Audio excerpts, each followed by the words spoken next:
আজিৰ ভিডিঅ'ত আমি ক্লাছ 12ত থকা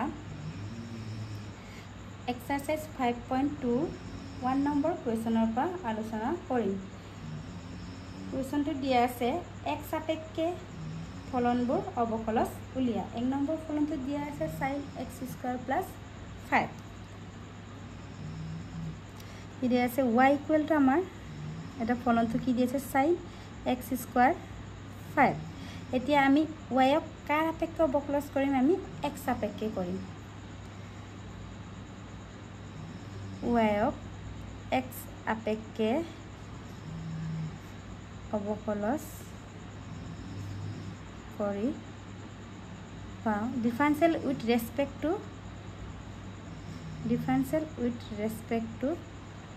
x। কি হয় আমি আগতে অলৰেডি ক্লাছ 11ত আমাৰ এইখিনি কনসেপ্ট পাই আইছা তোমালোকে। ক্লাছ 9ত ধুনীয়াকৈ আছে, সব গোটেইখিনি ফৰ্মুলাও দিয়া আছে আৰু মই ইয়াত অবকলজৰ ধাৰণা দিওঁতে অকমান মই ফৰ্মুলাখিনি লিখি দিয়া আছে, তোমালোকে চাই ল'বা বা কিতাপতো আছে। ইয়াত ডিফাৰেনশিয়েলটো এনেকুৱা বস্তু ফৰ্মুলা যাৰ মুখস্থ থাকে ই অটোমেটিকলি পাৰি যাব। ইয়াত চোৱাচোন আমাৰ সাইন আছে, সাইনৰ আমাৰ ডিফাৰেনশিয়েল কি আছিলে, আমাৰ ডিফাৰেনশিয়েল সিম্বলবোৰ লিখি দিছিলোঁ কি আছিলে dy/dx লিখিছিলোঁ, y' লিখিছিলোঁ বা f'(x)ও লিখিব পাৰোঁ বা y1ও লিখিব পাৰোঁ। এইখিনি আমাৰ ডিফাৰেনশিয়েলৰ বা অবকলজৰ আমাৰ সিম্বলখিনি। এতিয়া আমি ইয়াত dy/dx এই লাইনটো প্ৰত্যেকবাৰ নিলিখিলেও হয় বাৰু, লিখিলে লিখিব পাৰা। প্ৰথম কাৰণে মই লিখি দিছোঁ, পিছত মই নিলিখাকৈ যাব পাৰোঁ।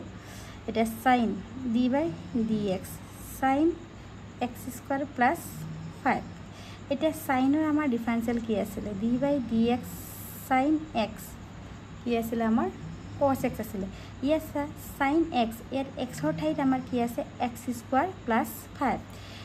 xক যদি x সাপেক্ষে অবকলজ কৰোঁ আমাৰ 1 হয়। কিয় 1 হয়, আমাৰ xক x সাপেক্ষে বুলি ক'লে আমাৰ ডিফাৰেনশিয়েল সিম্বল d/dx আহিলে আৰু ইয়াত x আছে। এটা d/dx কেনসেল গ'ল, তেতিয়া আমাৰ 1 হয় নে নহয়। কিন্তু ইয়াত আকৌ আমাৰ x² + 5টো আমাৰ 1 নহয়। তেতিয়া কি কৰিব লাগিব, প্ৰথম আমি সাইনৰ ডিফাৰেনশিয়েল কৰিম।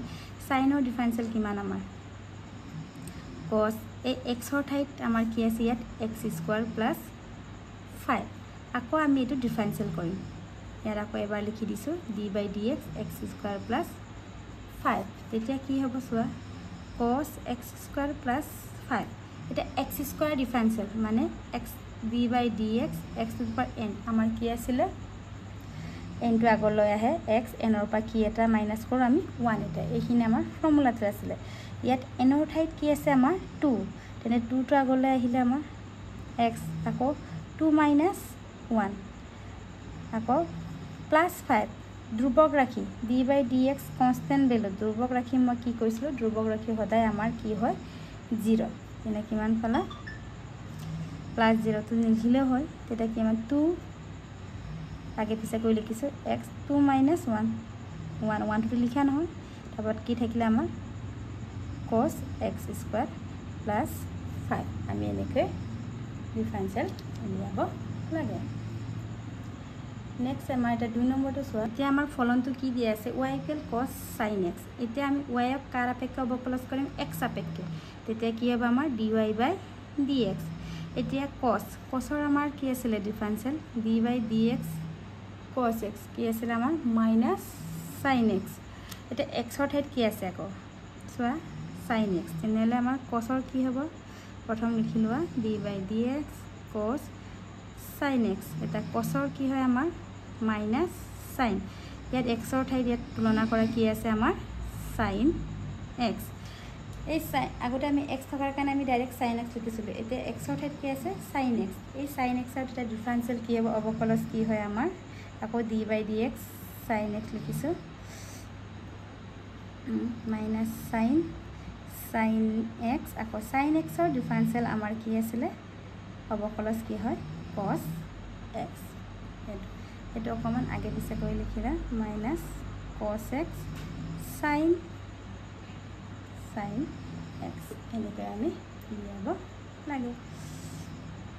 এটা নেক্সট 3 নম্বৰটো আমাৰ আছে sin ax + b।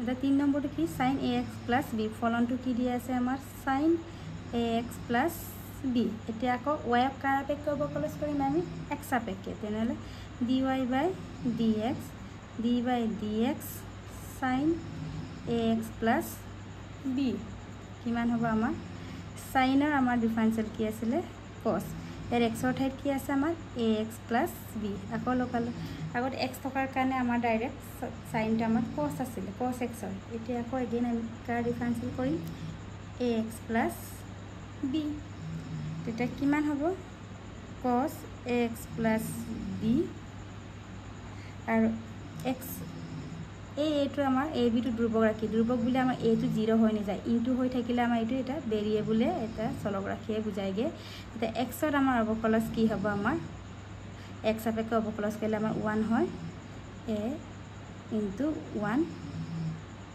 আকৌ এইটো b টো অকলে আছে ধ্ৰুবক ৰাখি তেনেহলে কি হ'ব আমাৰ 0 তে a ইনটু 1 a আমি আগে পিছে কৰি লিখিম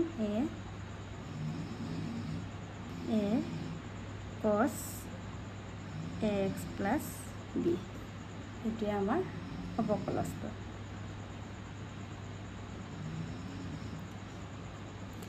এতিয়া আৰু এটা কৰো মই এতিয়া 4 নম্বৰটো আছে আমাৰ y = sec tan root x ইয়াত চাই লোৱা তোমালোকৰ সেগৰা আমাৰ অবকলজ আছে সেগৰা আকৌ ভেৰিয়েবলটো কি আছে tan root x x ৰ ঠাইত আমাৰ কি আছে tan root x আমাৰ কি আছিল sec ৰ ডিফাৰেন্সিয়েল কি ব্যৱহাৰ কৰিম আমি d by dx sec ৰ আমাৰ কি হয় sec x tan x আকৌ tan x ৰ আমাৰ ডিফাৰেন্সিয়েল কি হয় sec square x আকৌ root x মানে কি হৈছে আমাৰ এই ৰুটটো আমাৰ কি 1/2 আমি এটা তিনটা আমি ইয়াত অবকলজৰ ফৰ্মুলা ব্যৱহাৰ কৰিম প্ৰথমে secৰ ax ৰ ঠাইত আমাৰ কি আছে চোৱা tan root x প্ৰথমে আমি y ক কাৰ সাপেক্ষে কৰিম x সাপেক্ষে এটা dy by dx d by dx sec tan root x এটা প্ৰথম আমি সেগৰ কি হয় আমাৰ sec x tan x এটা x ৰ ঠাইত কি আছে আমাৰ tan root x আকৌ tan x ৰ ঠাইত কি আছে tan root x এতিয়া আমি অকল সেগৰে ডিফাৰেন্সিয়েল কৰিলো এতিয়া আকৌ নেক্সট tan ৰ কৰিম আকৌ d by dx লিখিব পাও বা ডাইৰেক্ট তোমালোকে জানাৰ পিছত কৰি গলে হল আমাৰ নেক্সট আমাৰ এটা d by dx tan root x কৰিম এটা কিমান পালো sec tan root x tan root x এতিয়া tan x ৰ আমাৰ কি আছিল আমাৰ sec square x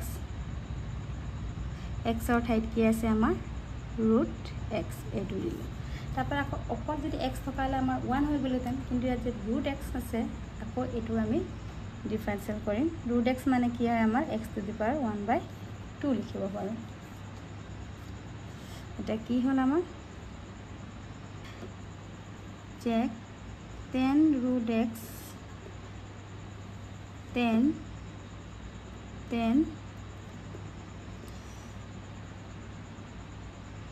root x sec square root x আকৌ আমি x to the power n n ৰ ঠাইত কি আছে আমাৰ 1/2 তেনেহলে 1/2 টো আগলৈ আহিলে x আকৌ 1/2 minus 1 এটা কিমান হল sec tan x root x tan root x sec square root x আকৌ 1/2 আকৌ x 1/2 minus 1 কিমান হয় আমাৰ minus 1/2 আকৌ minus 1/2 টো আমি কি লিখিব পাৰো minus 1/2 টো আমি তললৈ আহিলে কি লিখিব পাৰো x 1/2 আৰু 1/2 মানে আমাৰ কি হয় 1√over x লিখিব পাৰো তেনে এতিয়া আমাৰ কি আহিব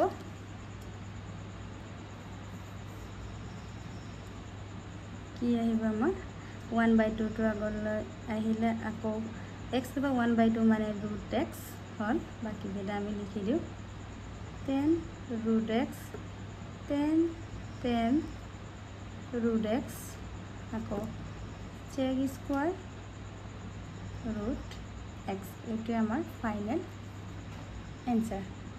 ইয়াৰ পিছৰখিনি মই নেক্সট ভিডিঅ'ত আলোচনা কৰিম।